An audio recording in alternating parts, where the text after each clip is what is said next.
Today's interview is with Brendan Barri. Brendan started his investing career in wholesaling, and it just as a bit of a side gig for him. And then he went full-time working for an investment company, learning how to do so. And then he transitioned into doing more flips. And then recently, as he said, he's gone back to doing more full-time wholesaling and less flips. So that's where his is now. But a great conversation today about what he's learned and what goes into being a good wholesaler, some flip stuff. So really interesting interview today. So stick around for all of that. As always, like and subscribe on Wrestling with Real Estate, the YouTube channel. Go to the WWRE Podcast and give me a 5-star rating and write me a great review. It really does help us build this platform. And I'm looking to speak to as many of you as possible. If you're interested in real estate, in whatever capacity that is, I'd love to get to know you, see if there's any way whatsoever I can help you. So go to the link in the description down below, or go to wrestlingwithrealestate.com and sign up there. But before that, stick around for today's awesome interview with Brendan Barri.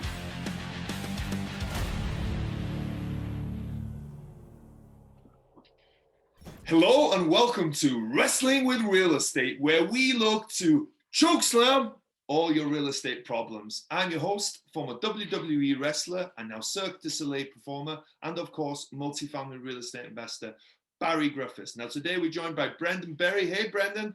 What's going on, Barry? How are you, brother? I'm doing awesome, man. I'm doing awesome. I'm excited to have you on the show and get this conversation going on Friday afternoon. You said you're at the office now, right? Getting ready to do some work for a few more hours. So we'll try and bang this out so you can kind of get that work done and head home. It's a lot more fun than I'm going to be doing the rest of the night. Awesome. Well, before we jump into the conversation, man, do you want to give us an idea about what you've been up to in the past, what you're up to now, and kind of what everything looks like for you? Yeah, so I guess I'll just start talking about a little bit about how I got started in off-market real estate and where I'm transitioning to from there. I got started in the business, I would say, like about 5 years ago. I started wholesaling just on the side. I went to a bunch of meetups, talked to a couple gurus. I went through the whole, I went through the system, so to say. I graduated with my master's from YouTube University. So I was definitely doing a lot of, watching a lot of videos and getting started. I think like how pretty much most people get started in the industry. But then from there, I started, like I said, just doing them on the side. I actually ended up getting a job at an investment firm full-time. I worked there for about a year, just to kind of get a foundation for exactly how I'm supposed to be doing this, how I'm supposed to, what are the real steps of wholesaling? How can you build off of that? What are, how much does it cost to renovate a property? Like, these are all really, important things. I would say I learned a lot. I learned a pretty good amount in that 1 year. I don't think I was ready to go off on my own yet, but I did anyway. I met a private lender, and I kind of got my career started from there, a local private lender. I flipped one property. Everything that could have gone wrong went wrong. So, I mean, it was probably like one of the biggest barriers to entry of my career in the industry. So it was like put so much money, almost all my savings that I had into buying this flip, because I bought it.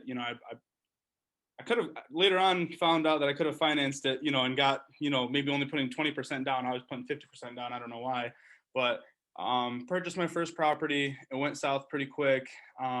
Got rid of it and got into another flip, and I kind of became a flipper just on accident. I mean, I was looking to do more wholesale deals, but it just seemed like a flip came up, and I had good. He turned out to be a really good lender, so I had good funding in place, and we'll touch on that later. I'm sure we both know that's the most important thing, get good funding. So yeah, I had a good lender in place, so I just started flipping properties one after another. I just got back into wholesaling, I would say full time 2 years ago. And I've just been going forward from there. And now I would say I flip about maybe 5 properties a year. I'm not really flipping too many. And the rest of my business, bulk of my business is wholesale. So probably I would say about 80% of my business is wholesale now. Nice. What were you doing before you got into real estate? I was working at Verizon. I was in college full time, and I was working at Verizon. I was a business sales rep, or I started as a retail rep, and I was moving into the business position, and then I just kind of moved on from there. They were changing a lot of things, and I thought it was time for me to go. Oh, really? So how did you get hooked up with real estate? What was the connection there? YouTube, man. I loved, I was driving one day and I heard a guru talking about his seminar, and I went to it, and quickly figured out it was just, I'm not going to say all seminars are scams here. That's not what I'm here to do, because there are a lot, and I highly recommend people go to seminars or webinars or courses, whatever. Invest in your education. That was my biggest mistake. I paid for it tenfold by making the mistakes that I shouldn't have made. But having said that, yeah, I was at some kind of a seminar. It wasn't really the best one, and kind of just made me feel like this was going to be a slow, expensive, trail to the promised land. So I kind of went to YouTube, pieced it all together. It took me a while, and I started just doing wholesale deals. Honestly, man, I went and talked to a property manager in the local area. I just started calling a couple. I ended up knowing one personally, and he told me, hey, if you find any off-market properties, whether they're yours or not, you can bring me somebody else's property. I'll get you compensated for it. And I was like, I think I was 21 at the time, or yeah, I was 21 years old at the time. And I was like, okay, yeah, I could do that. And so I think it was, yeah. And I started bringing, little vacant rental properties, like $10,000-$15,000 homes. Out here in Detroit, we have a plethora of those. Okay, We have those kind of properties, but I know that's not typical, the rest of, around the country. But yeah, we had a bunch of, I had a bunch of little properties like that, and I started sending them out, and I would close, 2-3 deals a month, and I was only making like $2,000 to $3,000 a deal. So it wasn't crazy, but it was like, hey, I can leave my job and make almost $10,000 a month doing this. Let me try this out and see where it gets me. And that's kind of how I started in the business, just by bringing a buyer to someone else's property. And I started doing that for a while. Those $2,000 deals, they became, they started, I'm sure is growing. They became $10,000 deals and $15,000 deals with regularity, and saved up and bought a flip, and that's how I kind of started moving forward from there. And then I got back into wholesaling full time. I started actually doing the acquisition side of the business, getting my own deals under contract. Now I have a full flight, business centered around all off market deals, where we not only find the deals, whether it be we get them under contract or we find it through another wholesaler. Whatever the case may be, we find the deals, we fund them for the investors, we do the property walkthroughs for them, we even do a rehab budget for the investors. So it's something that's really cool for out of town and out of state investors. They come and buy cheap properties in Detroit, and I'm providing a service for them by building an actual rehab budget that's like, actually has real solid numbers in there. I'm not telling them, oh, it's going to be 5,000 or 10,000, and it turns out to be 20 or 30. And I've actually turned some investors away from buying certain properties because we put together real rehab budgets for them and things like that. So, and I've actually had them return their business, more than once just because of that. So I've figured out that I would say I kind of started off as a wholesaler, and now I'm more of in kind of like an advisory position. I'm finding other people's properties, bringing them to these hedge funds and to these buyers, and they're making sure that I've done the legwork, done the numbers, done the walkthrough, rehab budget, all these things properly, and then I assign the properties over. So that's interesting. Yeah, because everything you talked about there, right? It's like everything. There's good and bad people in everything, right? There's seems like, and I don't deal with wholesalers that much myself, right? I've never bought from a wholesaler actually, but there's plenty of bad ones. I'm sure right, by your own admission, right? That's why I just said that. I said that's why I'm searching. Yeah, a wholesaler because they have such a bad rap. Yeah. Well, but the bad ones. Well, what do the bad ones do, and then what do the good ones do? Maybe you talk about, because you know better than me to explain that, maybe better than I. Right. So I'm not. Sorry, you're in Australia, correct? No, Las Vegas. In my accent, maybe that's confusing. No, I live in Las Vegas. You live in Las Vegas, but you're from Australia? UK. I'm sorry. I've done that way too many times. I've done that way too many times with other people. No, I get it all the time. No, I'm not. All right, so I'm not alone. All right, I won't make that mistake again. But yeah, out here, so your typical wholesaler is gonna find a property either 9 times, I would say probably 8 times out of 10, they're getting it from another wholesaler. Mm-hmm. So, and there's nothing wrong with that. There's this big misconception in the industry that if you bring me somebody else's property, I want nothing to do with it. Even if the numbers are great and it's a slam dunk of a deal, I want nothing to do with it because it's not yours under contract. I don't think there could be a stupider way to look at things. I mean, to be just blatant with you, I work as I'm an independent, I own my own business, but I have clients who use me as their acquisitions manager. So basically they buy exclusively all their properties from me. So I look at other people's deals all the time. We just negotiate a price that works for us. I don't care how much somebody makes on their wholesale fee. So, but here's where it gets tricky. They'll send you a deal and they're trying to make $15,000, $20,000, $30,000 because they've heard some guru tell them that that's what you should make on average. Well, you have to look at things with a logical, with a sober analysis, and look at it really. If I charge $15,000 on a $50,000 property, I better really justify that, because that's what 30%, commission, or assignment fee, 30%. You better really justify that. So I've bought properties from really good wholesalers that I've paid them a $30,000 assignment fee. No problem, because I bought a property one time, for example, where they've got it under contract for 90. They assigned it to me for 120. I flipped it and sold it for 240. Wow. So there are situations where it works out completely fine. I have no problem paying certain wholesalers their fees. But that's kind of the deal it has to be for someone to make 15, 20 grand. You better make sure I'm still buying it at a good price. And what you'll get is a lot of times these wholesalers will show some inflated ARV, after repair value, for those that don't know. And here's the purchase price, and it's a $20,000 rehab. And you go inside and the house is completely shredded through, and it's a $60,000 rehab, and the deal's not a good deal anymore, right? So that's what you usually get. The way that I try to differentiate and separate from the pack is basically by just honestly being truthful in my analysis. If I know that I can get something done for $40,000, I'm going to put it's $40,000. I really am not going to sit there and cut the rehab in half and waste the investor's time and my time. It just doesn't work out good for anybody. Any serious investor is going to see what's wrong with the house anyway. And if you do pull the wool over their eyes that one time, it'll be that one time. You're not going to have repeat business. So that's kind of why I've just stuck to what I've been doing. I'm super honest and open, and let the people see. I even let my investors see my assignment fee, what I'm making. I don't double close anything. I tell them, hey, look, you're buying it at an excellent price. This is what I'm making. You're cool with that. We're cool with that. Let's get these deals done. And honestly, that's probably been the best transition in my career is probably just going from hey, buy this property, buy this deal. These are so many good deals, to, hey, I've done the analysis for you. We can walk through this on the phone together, and let's make sure this is a perfect deal for you, because I want to make sure that we can do more business in the future.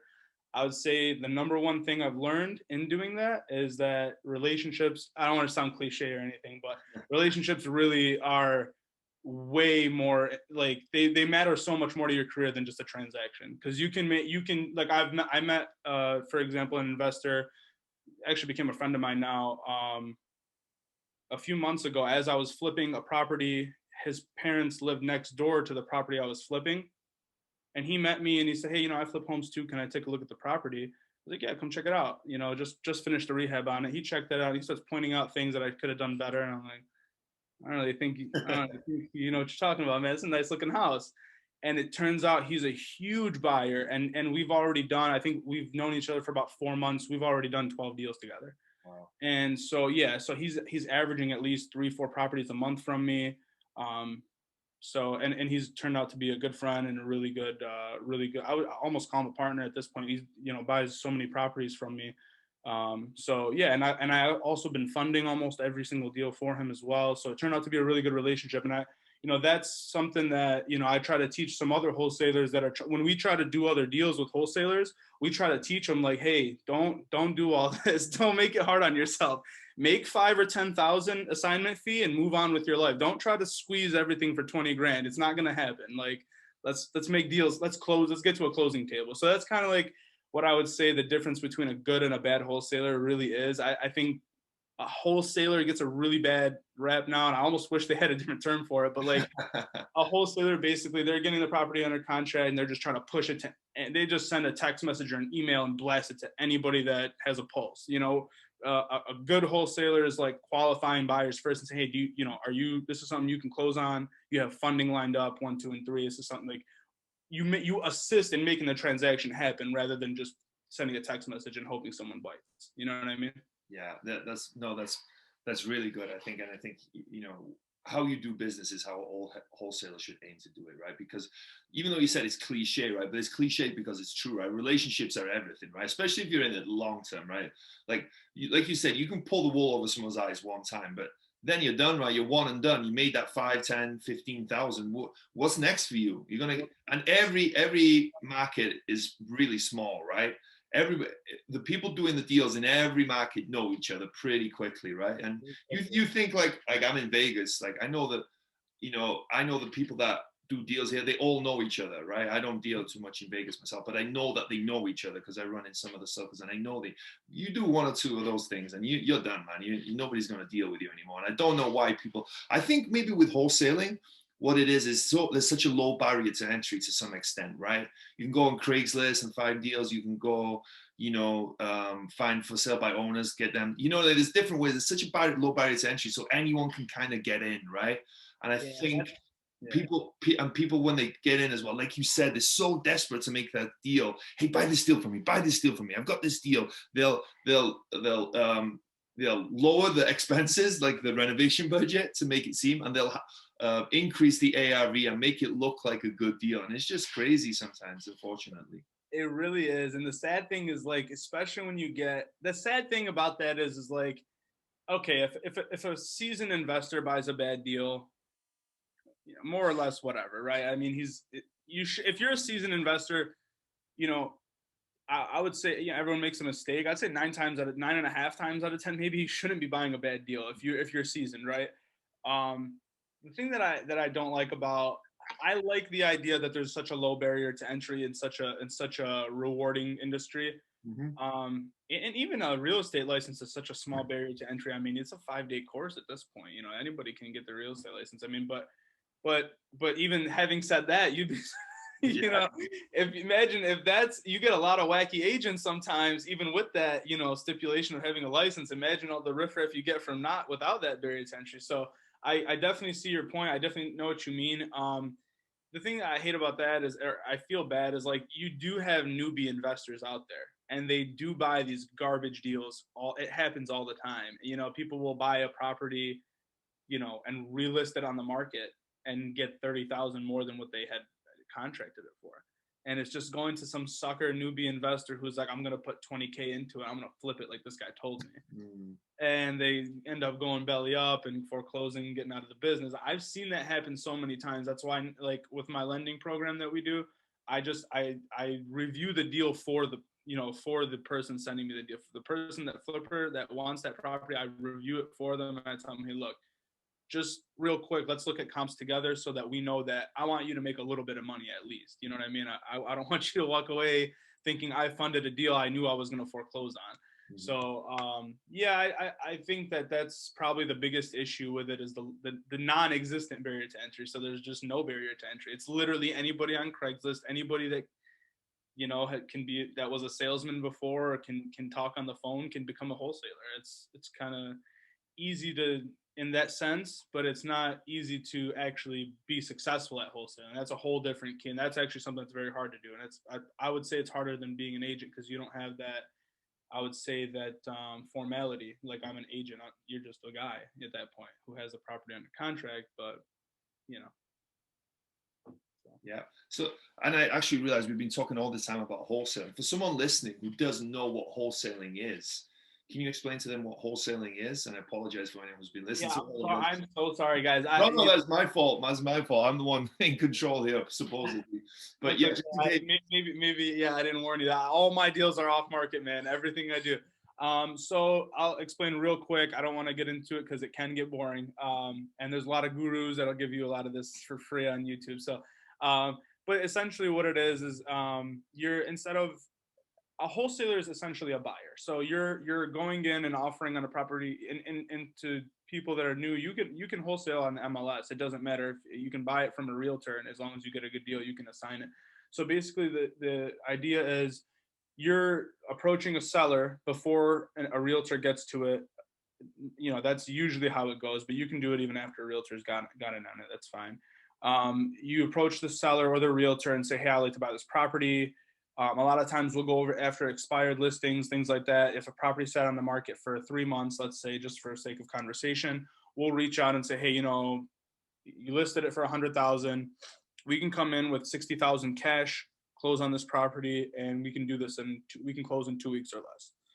And if that's something that interests the seller, we go ahead, contract the property for $60,000, knowing that we can assign it and that we have a buyer ready to buy it for $70,000 or $75,000 or whatever whatever amount higher. And we just basically contract the property with a purchase agreement that has, this is where it's going to get a little boring, but an assignment clause. You newbie wholesalers that are looking this up on YouTube University, make sure you have your assignment clause in that agreement. That's the most important thing you can put in your agreement, or else your contract's not assignable and you'll run into a big hiccup at the closing. So, you need that assignment clause in there. Just states that basically this property, I'm either going to close on it for the amount stated in the contract, or I'm going to assign it to somebody that will close on it for the same amount stated in the contract. You're still going to get your $60,000 to the seller, and now you know that you have a buyer that'll buy it for $70,000. You get the buyer to agree. You guys get to a closing table. The seller will get his $60,000. You'll get your $10,000, and the buyer will get the keys to his new property. That's essentially how it's done. These are done with typically off-market real estate. You can do this off the MLS, but typically we do it with off-market real estate. I'd say about 80% of your deals are going to come off-market. You can do an MLS deal here or there, but 90% of the time you're going to be dealing with a realtor who's not going to want you wholesaling a property, right? So, so that's essentially what it is in a nutshell. You're posing as the buyer, but you're actually contracting and assigning it over. Where it gets sticky and where it gets messy and why we get I'm not going to say we, I'm not one of them, but where I say wholesalers get a bad rap is they are putting, properties under contract for numbers that they don't know. So basically, if the guy has it listed for 100, whereas I would make an offer for 60, an inexperienced wholesaler is thinking, oh, well, this is a hot property. I got to beat everyone else's offer. So, hey, I'll offer you 90,000 for your property, almost retail value. And then they try to assign it to a buyer for 100,000 or 110,000 or whatever the case may be. And the buyer, that's way overpriced. I'm not buying that. This wholesaler's kept the property under contract for 30 days, telling the seller, oh, I'm going to close, and it doesn't happen. And then now this homeowner is like, unless a realtor comes, I'm not going to sell my property to anybody that's not a realtor. So that's kind of how it gets to where these bad wholesalers kind of ruin the game for the new ones coming in that want to learn or do things the right way. But that's essentially what a wholesaler does. That's essentially what wholesaling is in a nutshell. Yeah. Mm-hmm.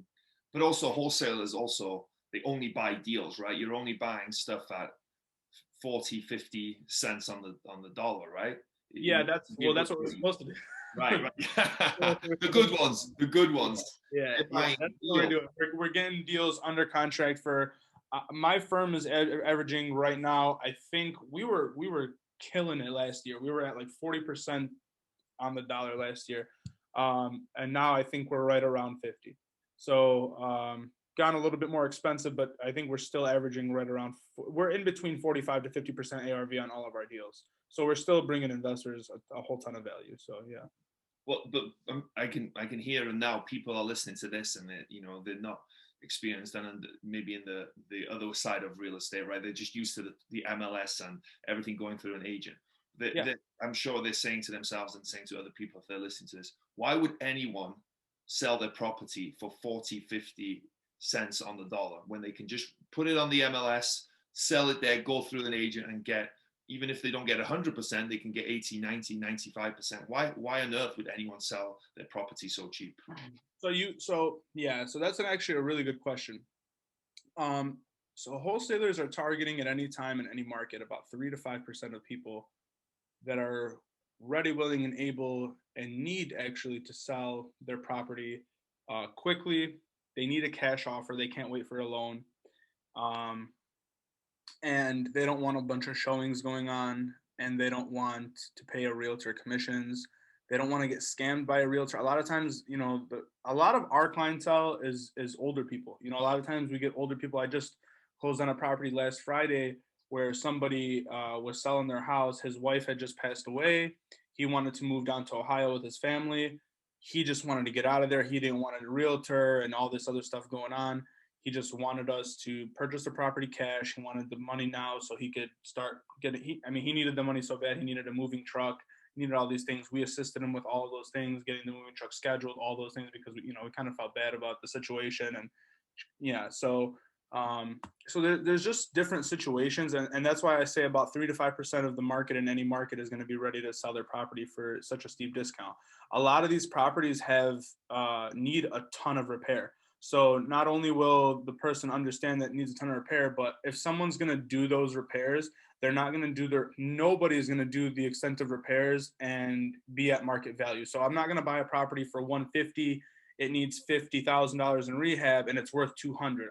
No one's going to do that. Anyone that's going to spend all that time and deal with all that headache is going to leave a lot of equity built into the property. So, and there's, just like there's a limited amount of sellers that can actually sell their properties for a discount, or actually in a situation, whether it be foreclosure, being behind on their taxes, probate, out-of-state investor who bought a property and just went south and they just want to liquidate to somebody in the area that can take it on.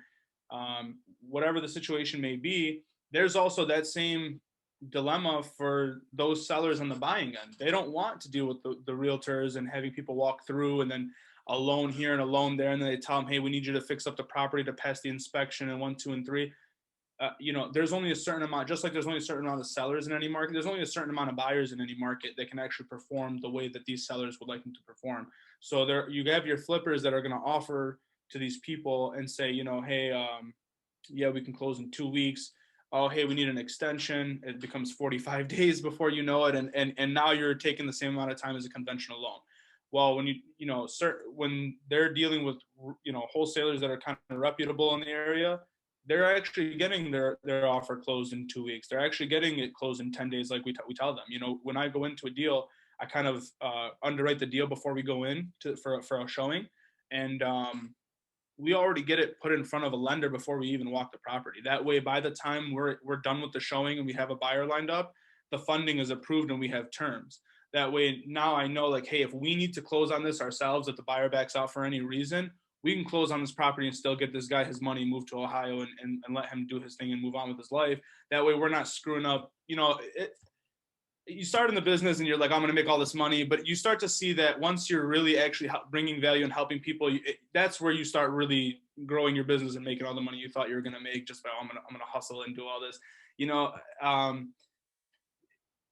A lot of times what people will do is they'll learn something and they stick to it for every deal. I would advise against that. I think that, we as any type of investor, I'm sure have you done any seminars or courses or anything like that to get into the business, or? Yeah, I've been to some 3-day boot camps and all that stuff. Yeah. I've been to those. I had to get it out of you. Yeah.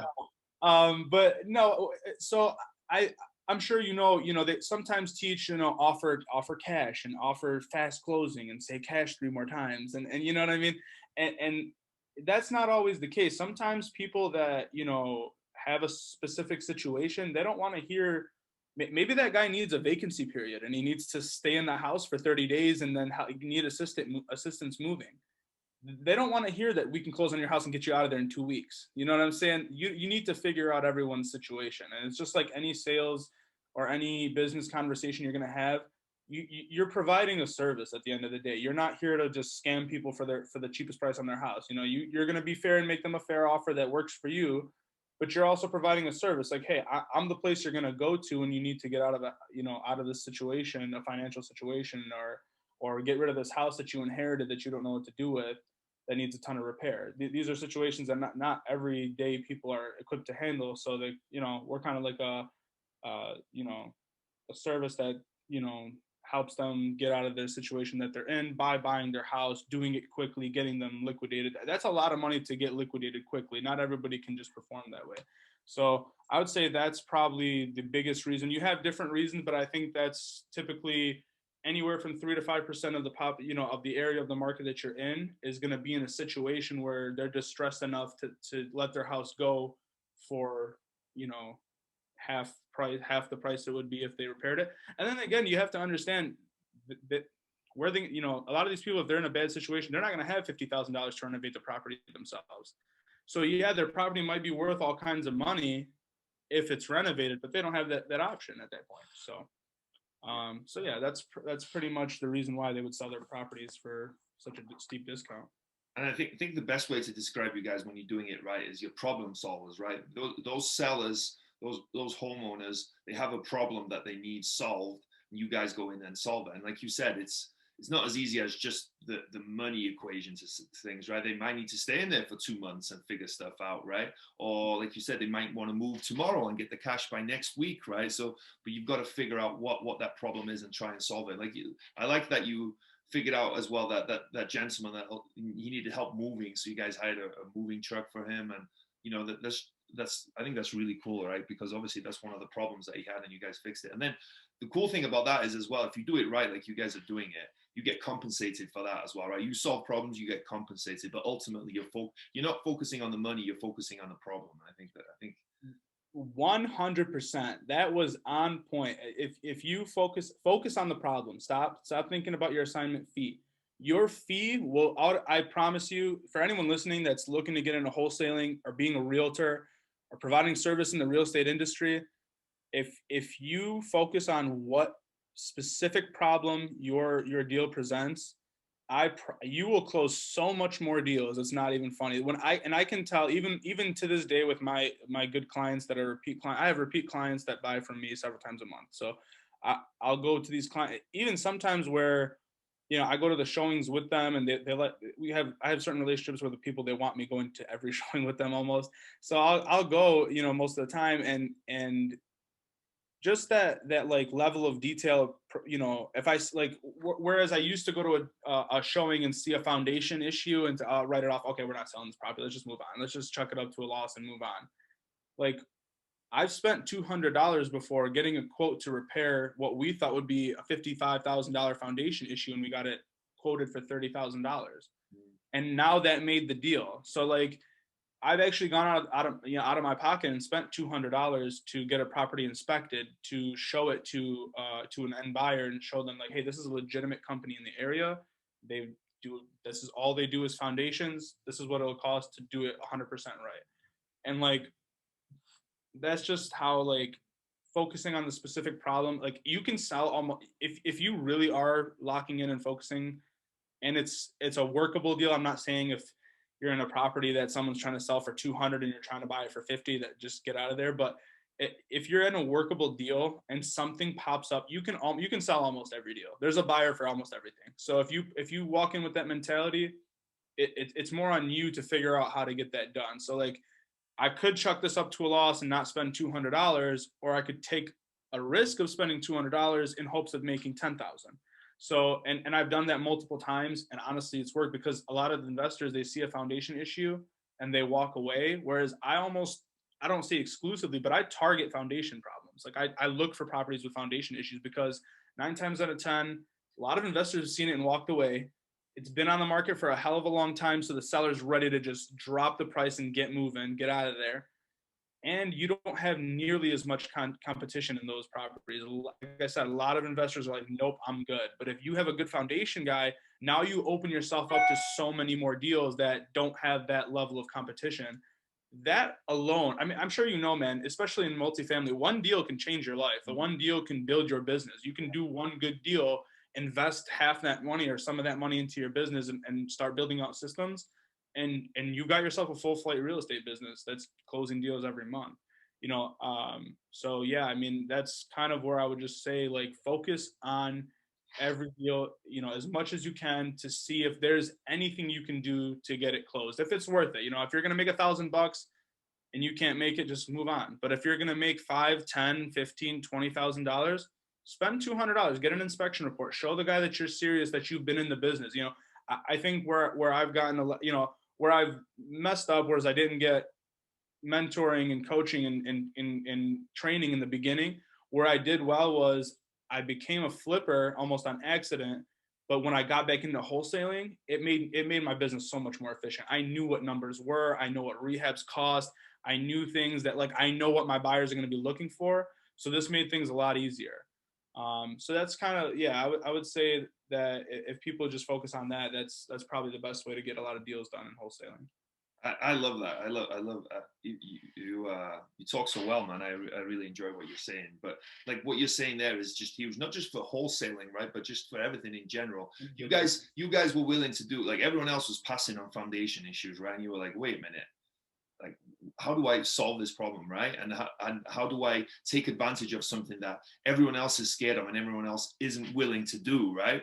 Right. And I think that's what success a lot of times look like, is being willing to do what other people aren't willing to do, right? And that's how you get to success. Because, you know, if you're going where all the competition is and what everyone else is doing and what everyone else is competing against, well, it's going to be really tough. But if you're willing to go above and beyond that, like you said, with the foundation stuff, and find properties that have foundation, you said that's a lot of the stuff that you go off after now, right? Because everyone is scared of that. A foundation issue is like strikes fear into most people, right? Me included, to be honest with you, right? Yeah, no, you see a wall crumbling and falling down. That's not attractive, man. That's scary. You know, that's liability. It's very scary. But like, you get a lot of people that do them cheaply and try to get away with doing things cheap. Like we go all out. We do the foundation properly. We do things right so that we mitigate any chance of like taking, you know, unnecessary risk or anything like that. But yeah, I mean, as long as you're taking like the right precautions, man, like you have to target certain, you have to create your own niche. Like there's going to be, everyone's wholesaling, right? Everyone's wholesaling. Everyone's buying apartments now. Everyone's syndicating, right? Everyone's learning how to get, you know, hard money and private money. Like this stuff is becoming, I don't want to say mainstream, but it's out there more than it was 5 years ago, right? And at least then when I started, nobody knew what wholesaling was. Everyone was like, "What wholesaling? What are you like? You have like a retail business or something? Like, what are you talking about?" I'm like, "No, wholesaling real estate," and no one knew what I was talking about. At least not in my area. And now it seems like everyone and their mother is a wholesaler. So, and like overnight, and it's people that I almost like basically trained like overnight. You know, they try to buy properties from me, talk to me a couple times, and they're like, "Hey, I'm a wholesaler now. You know, I got a property under contract for you." I'm like, "Oh, really? Awesome." But yeah, no, like, yeah, man. I just think that, you know, the way things have come about now, so many, you know, there's so many different seminars and things on social media and educational resources for people. I think that like, if people are looking to get into the business, you're going to find your person, you're going to find your, I don't want to say guru, but like, you're going to find your guy, that your mentor, you're going to find your mentor through, you know, either social media or watching your podcast, or someone that's on, you know, a guest or something like that. So the information is definitely out there. People are willing to, you know, go the extra mile. I like that you don't try to sell that this is an easy gig. Real estate in general is not an easy gig. I mean, you're not gonna push paper and make 50 grand overnight, but you know, you do a lot of legwork, and you really keep your head down and just focus on the work. Don't focus on anything else. Yeah, you're gonna make your fees. You're gonna be well compensated for it. And it is a fun industry. I'm sure you know. Like I don't like being in front of my computer 24/7. I enjoy when I have a day full of showings. I love getting out and going to my car and seeing different areas and doing things like that. So like, there's a lot of perks to it as well. You know. 100%. And it's yeah, like you said, it's not easy, right? Real estate, it's not easy. But what I like about real estate is ultimately everyone can do it, right? Everyone can do it. It's not like you know what I mean? There's not this crazy barrier to entry where you have to do 10 years of, it's not like being a doctor or an attorney or whatever, right? You can start today, literally today. Someone could start literally today and, you know, start their real estate investing career today. And what I also love about it is like, you could start with $0, right? And in 2 years, that time, you could be a millionaire. Some people have done it even in a year, right? And that's rare and that's tough. I'm not saying, but I'm saying it's out there. The possibility, if you work and hustle and grind and do all the you know, do all the stuff that that you've been talking about, right? And it can be in whatever, right? It can be wholesaling, it can be flipping, it can be multifamily, it can be whatever. But in a few years, you can literally be a millionaire. Think about that. Like people spend money on the lottery ticket every week, right? Yeah. Well, this isn't the lottery ticket where you don't know what's going to happen. There's a certain trajectory you can create for yourself, right? And in 10 years, for sure, you can be a millionaire if you start today with $0. For sure, for sure, for sure you can, right? Yeah. So imagine that. For anyone listening, like you hear about millionaires and you think about millionaires, whatever, literally you can go to real estate and, you know, bust your ass. I'm not saying it's easy, like you said, bust your ass and kill yourself day in, day out, working hard, right? And you can be a millionaire. Think about that, right? That's just unbelievable. It really is. And it's like, and you can do it. And there's so many, and think about this, you can literally go through your phone book and there might be 5-10 people on the middle. If you're not even involved in the industry, you should have 5-10 people in your phone that are like realtors or someone that's in the business. There are resources and people to help you literally everywhere. You know what I mean? Me and you linked up through social media. I mean, there's so many people that reach out to me on social media. Hey, can I pick your brain? Can I take you out to lunch? Can we go to wholesale? Can we go talk about wholesaling? Can we go to one of your properties? Like I get that every day. So, you know, there's resources everywhere for this too. This isn't something where you need, you know, an inside stock trader to give you the, you know, the inside scoop before something IPOs and goes not, you know what I mean? This is something that, you know, you literally, and that's another thing. I think this is huge for any business person in general. Maybe I'll take that back. It is for every business person in general, but millennials, I would say they're geared more toward the intangible digital content type thing. But what I love about this, I'm 27. I don't know how old you are, Barry. I'm 38. 38. Okay, so I'm 27 years old. I'm not a millennial. Yeah, I'm not a millennial. Yeah, I was close, but the thing is, like, I feel like for me and for a lot of people, you know, that grew up in my time, and maybe even people, you know, maybe even people, millennials, and maybe even younger people, this is a tangible business. This is something that you see, you when you, and especially if you flip properties, if you're involved in any kind of development, whether it's retail, apartment buildings, or you know, or just regular residential properties, you know, you're watching something be created. Like you're watching a terrible burnt out or torn apart house turn into a beautiful home for a family to live in. You know what I mean?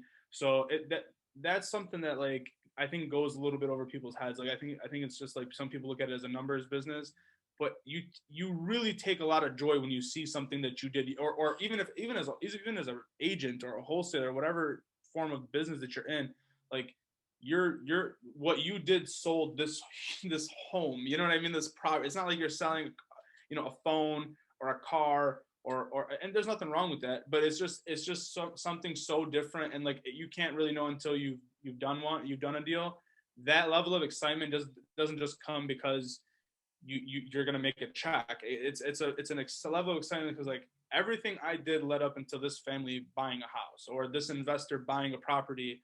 And it's cool that what you did can move a whole house from one buyer to another, or one owner to another, or, you know what I mean? So there's a lot of pride that goes along with it, especially if you're involved in development or renovations. Man, I'll tell you, seeing a property go from where it was to what it can become is one of the most gratifying things in the entire world. I swear to God.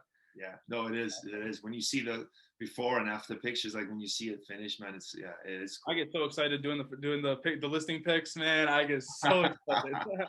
My favorite part of the process. Hey, man, I want to go back to that first flip that you said, right? Because you told me everything that could have gone went wrong. So can you tell us about that deal, man? Rather not, man. I think I repressed that in my memory. You were hypnotized out of it, maybe. Yeah, man. I had to get a therapist after that deal. Yeah, man. So I'll kind of break that down real quick. So I told you that I was working for an investment firm, and I had gotten a private lender, and we did our first deal together. I met this lender at the gym. You know, shooting a couple of baskets around. I go to the locker room, and these guys are talking about real estate, and they were talking about a deal that I had sent out. And I guess they got it from somebody else, and they were talking about it. And I was like, oh, I know that property. And they turned around, and they're like, how do you know that deal? and these two guys were talking. That how do you know that property? And I was like, oh, I actually know the wholesaler pretty well. What were you buying it? You're looking to buy it, or are you buying it for? He's like, yeah, we're gonna buy it for 80,000. And I was like, oh, I have it under contract for 70. And he was like, you have it under contract? I was like, well, I don't have it under contract yet, but I have a verbal for 70,000. I can get it to you tomorrow for 70,000. He was like, okay. He's like, all right, you know what? That's actually a good deal. Let's he said, take my number down. So I took his number down. I didn't think anything of it. And he literally called me 2 days later and was like, hey, why don't we just buy that property together? Well, you and I will go in on it and we'll buy it and we'll flip it and I'll be your lender. And I had just closed. I remember I had just closed. I was 21. I had closed my biggest wholesale deal yet, and it was like $8,000. It was like the biggest deal in the world to me. So I was like, man, I'm doing well. I just closed the $8,000 wholesale deal. I've been saving up money from work and closing deals on the side. I'm gonna give this a shot. So I invested most of my savings at the time into that deal. I think I put like 35,000 into the purchase, and then he funded the rehab and he funded the other half of the purchase. And the rehab, and this is a guy that was 20 years into the business at this time. He told me the rehab was 30,000. I thought it was 30,000. Turns out the house was like a total gut job, and the walls weren't even drywall. They were like this cardboard type material that goes into mobile homes, I guess. Okay. So this was like a rebuilt mobile home with an addition. It was like it looked like a normal home, but I guess it was realistically like a mobile home with an addition, or a manufactured home with an addition. And it was the worst. Like the conversion that you have to do in terms of rehab from they call it stick built, but like a manufactured home to making it a real home. I mean, you literally have to, they say gut to the studs. I had to take the studs out. Like I had to literally put new stud, because they were all 1x3. I don't want to get too into it, but like they were basically using, for anyone that's not, into construction, they were using just thinner pieces of wood. We had to take literally everything out of the walls and reframe almost the entire house. And it was like a $60,000 rehab as opposed to 30. So, or like 55, and it just became a wacky tacky deal. I ended up like contractors weren't coming out. I had no go-to construction crew. I was just like piecing it out by, from one person here and one person there. It got astronomically expensive. And then I ended up like starting to do some of the work myself to start saving money. Toward the end, I think I hung a door. I did some minor plumbing, some minor electrical, patched some walls, painted, did a bunch of the work myself. And I finally sold the property. I think I lost, out of my 35, I think I lost $20,000. So that was probably the worst, like, first experience going out on my own. I almost wanted to get my job back at that point. And I kind of like rolled with the definition of insanity. I was like, all right, well, I'm just gonna buy another one because I'm like, if I already got this far and I messed up this bad, I can't mess up worse than this. And I was right. I didn't mess up that bad going forward. I mean, I still had some flaws with contractors and construction. That's always going to be the hard part. But I buy my deals. Even when I first started in the business, I've always bought my deals really well. And I want to say something that I want it to resonate with anyone looking to get into real estate. Okay, I know it's cliche, and I don't lose credibility with something just because it's cliche. It's cliche for a reason. Mm-hmm. You make your money when you buy, not when you sell. And I'm gonna say that again. You make your money when you buy, not when you sell. When you sell a property, everyone thinks, oh, here comes the big payday. You don't know that. We could have had a mishap and construction could have been $10,000 over budget, $20,000. Anything could have happened on payday, right? Before payday, right? The appraisal didn't come through. The inspection had problems. So many. I mean, you know how it is. So many things. Just because something gets to a contract doesn't mean it's going to get to a closing table. Yeah. So, yeah, that's the most important thing. I like whenever I made so many mistakes on that property, I could have realistically lost $40,000. I only lost 20 because I bought at 50% of market value. I bought it for 70,000 and I sold it for 151. My deal after that, I purchased for 120 and I sold it for 240. Wow. And I ended up almost making up for the last deal on that. So like that one turned out to be a really good deal. And I learned that like, okay, as long as I can always figure out this contract, I can hire new contractors, I can go through it. Interest on the money is high because you're using private money loans. So like you have to be very, very careful with the spending, but as long as you're buying at such a good price, you'll have room to still make up. Don't buy a property and think that like, okay, if I don't make any mistakes, I can make my 30,000 or I can make my money that I want to make on this property.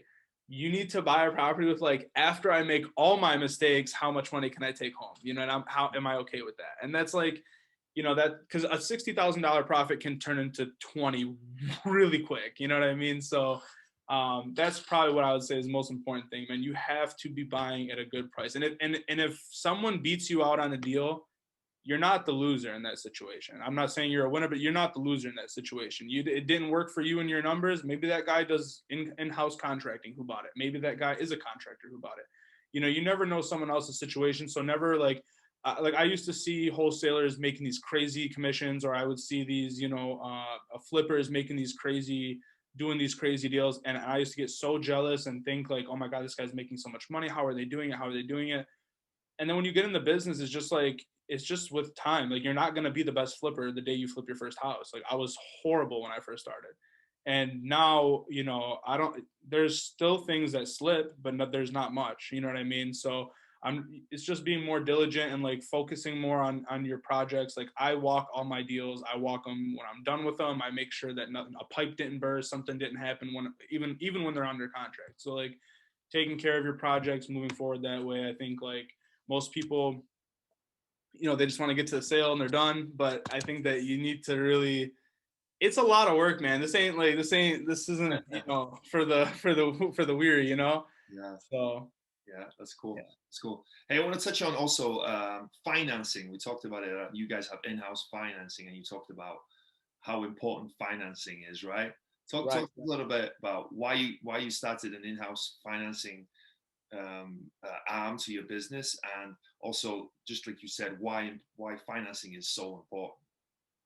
Yeah, so I would say, so we started doing financing, I'd say almost 2 years ago now. So about 2 years ago, we started a financing arm of the business where we were just doing so many deals that we decided like, hey, this is kind of like an opportunity to where if we have such a rapport with our buyers and we have so many repeat buyers, they already trust us. You know, they trust us that our rehab budgets are on point. They trust us that we're walking through properties, that we've been in properties that we sell, whether it's me personally going through the property or I'm sending somebody out to take notes and take pictures and go through the property and noticing any.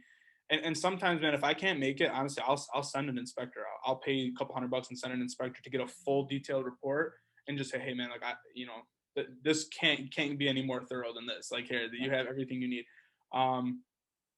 We had built such a rapport with our buyers that we just said, hey, even if we're just serving our repeat buyers and nobody else, it still makes a ton of sense to start a financing arm because, you know, each deal that goes by, we charge 1 or 2 points to fund the deal.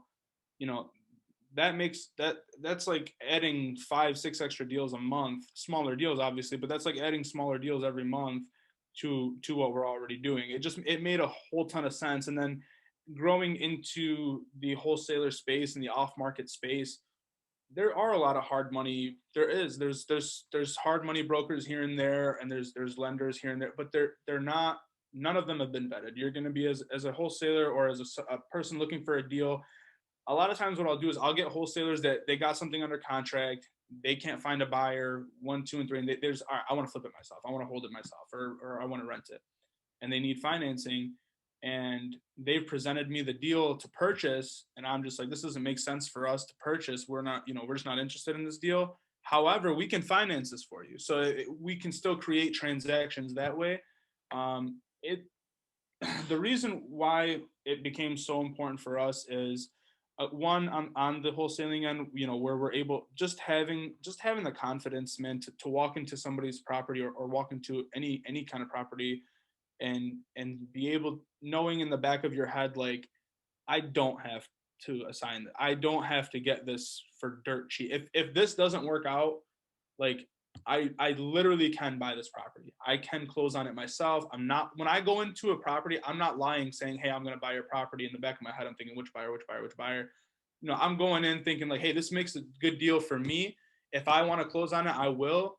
And because I have such tight stipulations for myself buying a deal, I won't buy a deal unless it's a home run. You know, honestly, I won't buy a deal unless it's a great one. So I know that when I get a property under contract, I know that it won't be a problem for me to move it.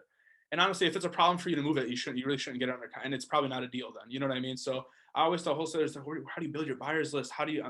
Don't worry about your buyers list. If you have a deal, they will flock to you. They will court you and they'll take you out. You know what I mean? You don't have to look for a date. They'll take you out. So, that's really where I found is looking for the deal, making sure it's a good deal. And that's how we don't have an issue. But yeah, the financing was just such an important part of the business for us, because like once we had, and the thing is we had vetted like, I want to say 40 lenders before we built our team of like 6. So I only have about 6 private lenders. These are all local in the area. So if I ever needed one of them to come walk the property themselves, or to, they want to actually know where this is. And these aren't people that have like 30 pages of application work and stuff like that. You know what I mean? Or hiring appraisals and all that. No, this is all asset-based lending.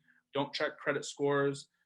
Don't check income verification. It's 100% asset-based. So if they have their 20% down, and some experience in the field, whether they're an agent, whether they flip properties, if they're a wholesaler, they have to have some sort of experience. If they're a first-time person and buying a flip, we'll do it, but it has to be a deal where I know, hey, this guy's gonna slide through mud before he makes this deal profitable. He has to have enough equity to do so. So he may screw up, $20,000 worth of rehab, but he still make a good amount of money in the end. So we kind of look through every deal that way. But yeah, man, it just being that we had already vetted these lenders and we know that we knew that we could close and in what time frame we could close, that was such a huge plus for my, it did astronomical things for my business, that I knew when I brought it to another flipper and another investor and other businesses, other people's business, I knew I was going to help them and bring a lot of value.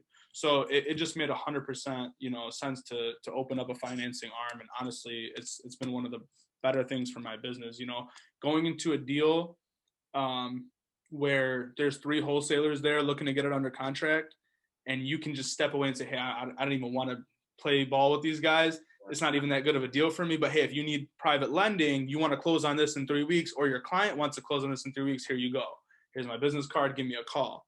And I can't tell you how many times. So it makes almost every showing worth going to, because like at this point, who's not going to want a legit lender? You know what I mean? If they're in the business and they're at the showing, that means they're serious. Who's not going to want a legit lender? So, and it also, man, it creates a lot of relationships. If you're a private lender, it's different than say, hey, I'm a wholesaler.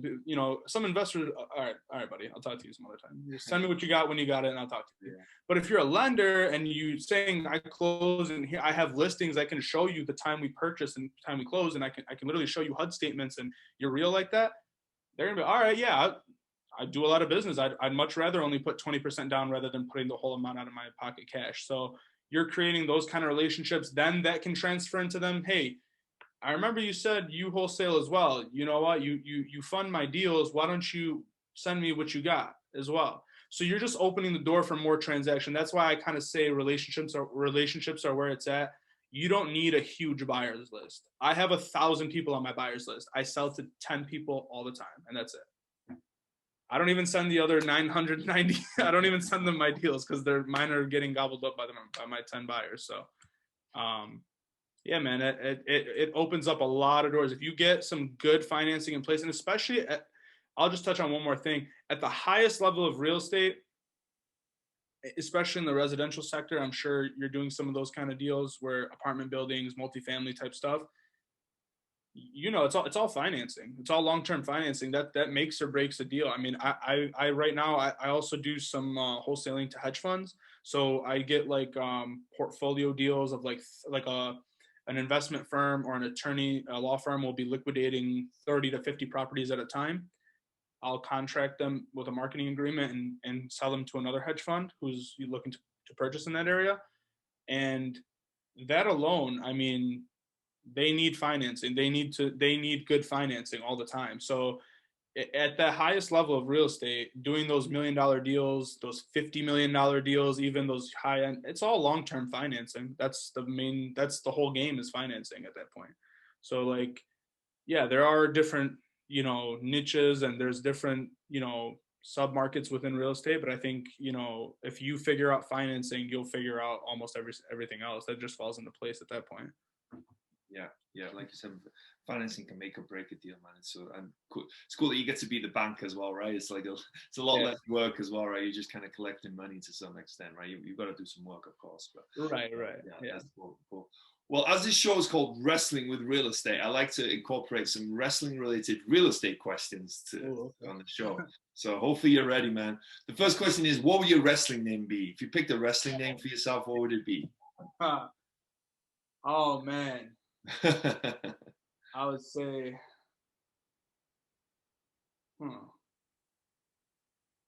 well, my Instagram name is Detroit House Flipper, so I would keep it very simple and be Detroit House Wrestler. Okay. I'd be very simple. I'd be very, for my Instagram name at least. I don't know what I would. Yeah, Detroit House. Okay. The DTW, right? House Wrestler, maybe. What's that? House Wrestler. Just House Wrestler. You can put DHW. DHW. I'm trouble abbreviating that for some reason. DHW. I like the sound of that. DHW. What was your wrestler? Mason Ryan was my wrestling name, and at the time, it's not very wrestly. It wasn't like the Hulk or Ultimate Warrior, or Randy Savage or Jake the Snake or Roddy Piper or anything like that. But they were going for more normal names at the time, so I had to come with like a kind of a normal name. But anyway, so every wrestler has a special move, right? It's their biggest strength. When they hit that move, the match is over. What is your special move in real estate? What is your biggest strength? My biggest strength in real estate is acquisitions. I have gotten deals that people just don't believe are possible until I show them the listing or I show them a HUD statement. So I think acquisitions, just negotiating and asking what you want, asking for what you want. If you don't ask, you're not going to, the answer is automatically no. If that question makes you uncomfortable, ask it anyway, because you still, even if it makes you uncomfortable, you have a 50-50 chance of getting a yes. So if you don't ask for it, you're never going to get it. I've asked for agents to pay my closing costs. I don't think I paid closing costs on a deal in over a year. Like, I make agents pay it all the time. If I go to an agent and I let them double end a property, I'll just tell them, hey, I'll let you double end. I won't use an agent. You get to represent both sides, but you're going to pay the closing costs. And they're always okay with that, because like it's a couple, $1,000 or $1,500 out of their pocket, but they get the extra 3% from my side. So, just ask for certain things, man. Everything's a negotiation. There's no standard way of doing things. Ask away, So I think negotiating and acquisition is probably my strong suit. Cool. What's been the biggest body slam you've taken in your investing career? Maybe outside of that first flip. Let's see. Biggest body slam. So I assume that's the biggest setback. Yeah. Punch in the face I've taken in the business. Besides that first flip, I'd say the biggest punch in the mouth I've taken, or body slam I've taken, is just getting the runaround from contractors. You don't really understand until you're in the business how fast money can fly, and how fast you can take. Even if you've borrowed $80,000 and thought, hey, I have an $80,000 budget, I'm only expecting to spend $50,000. This is solid. I know I'm good. You'll be surprised at how quickly 70 of that is gone. Because if a contractor does some of the work and leaves, and you got to hire someone else to go over his mess and redo it, there's so many ways to go through so quickly through a rehab budget that that's easily going to be my biggest body slam is contractors, man. I can't stand dealing with them. I don't speak their language, and they don't speak mine. It's tough. I actually want to get a good contractor on here someday and talk to them to get their side of the because that's a great idea. That would be awesome. They get a bad rap, and I think some of them are just bad, but there might be more to it, right? Because there's always two sides to every story, right? Are they tied with dealing with investors, trying to, cut the costs, trying to shortchange them, not paying them on time. Yeah. So I really want to get a contract. If you're a good contractor, get in touch. I'd love to have you on my show. So the last question is, was there a moment that you were standing on the top rope, getting ready to jump, but you were too scared? What was it? How did you overcome it? So I would say I would say when I had a property under contract, I closed on it with my lender, and it was a slam dunk deal. So it was just a great deal all the way around. The insurance company was actually paying for the rehab. I got that. I don't even know how I got that to happen, but insurance company paid for the rehab. So it was just a slam dunk of a deal. We closed on it, and I was the biggest deal of my career, 6-figure deal in one deal, so amazing deal, right? I think the profit on it was like, we took home, so almost 120,000 on that deal, which was an excellent deal. Flipped a big luxury home in the area. I actually lived in the property for a year and a half, so it was a really cool deal, and then I ended up flipping it. So that was a really cool deal. And then I had, in the middle of flipping that deal, before the insurance had paid me out on it, I had to obviously start the renovations. And as you make renovations to the property, you're sending in documentation of it, and they're reimbursing you. So I was making money from the insurance, and then I was going to flip the property. So, there's a lot of equity in the deal. And I was just, biggest deal of my life. I'm like I'm like, man, this is awesome. I finally have a decent contracting crew going forward. And then this other deal came up, and I was like, man, this might be the same situation. This is a grand slam deal. Okay. And I was like, all right, I need to have it.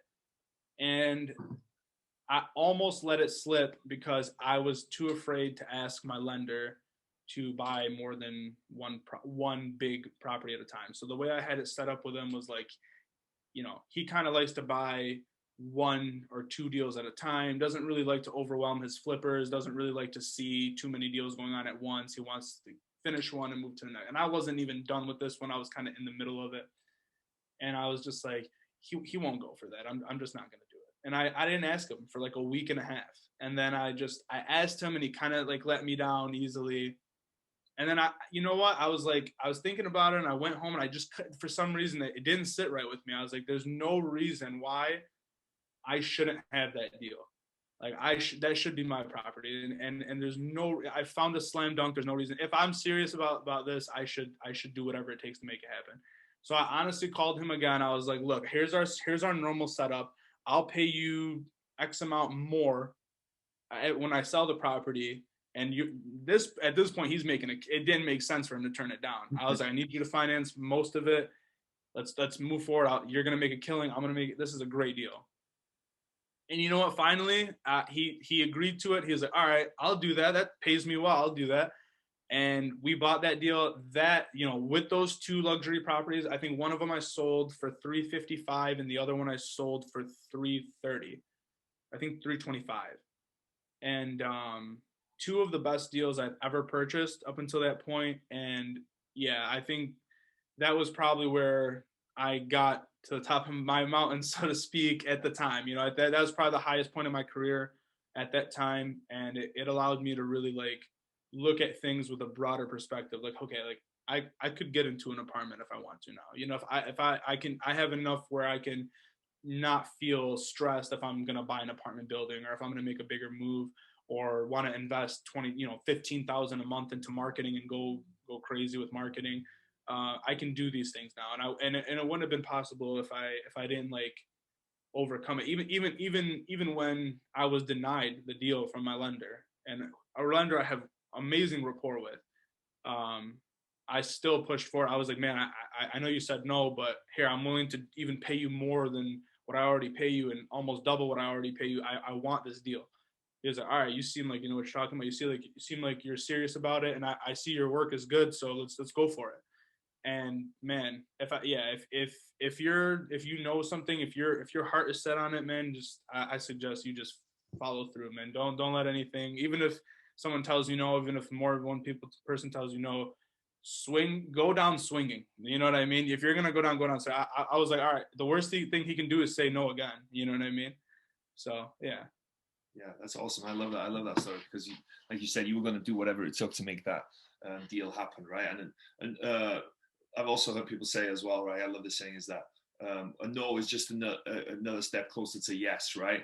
So that person that says no just gets you closer to someone that will say yes. So if you just think about it. We're doing them in with the cliches today. But it's awesome, right? They're cliches because they're true, right? And it's just. So I wasn't a fan of them, but I guess so. Yeah, Man. I yeah. guess Well, I'm not a fan either because they lose their value a lot of time. I think if you hear it over and over. It does. But I think as we get older, we realize how true it is. Right, you know. Yeah. That's what it is. Well, man, this has been fun, man. I really enjoyed this. It's been such an interesting insight into the wholesaling world, right, and how it's done, right, and just your career in general, and how you've managed to grow everything and continue to grow. So it's been a lot of fun, man. But before we go, where can people reach out to you? Where can people hear more about what you've got going on? Yeah, so my Instagram is Detroit House Flipper, all one word, Detroit House Flipper. No caps, nothing, just all one word. And you can reach out to me there.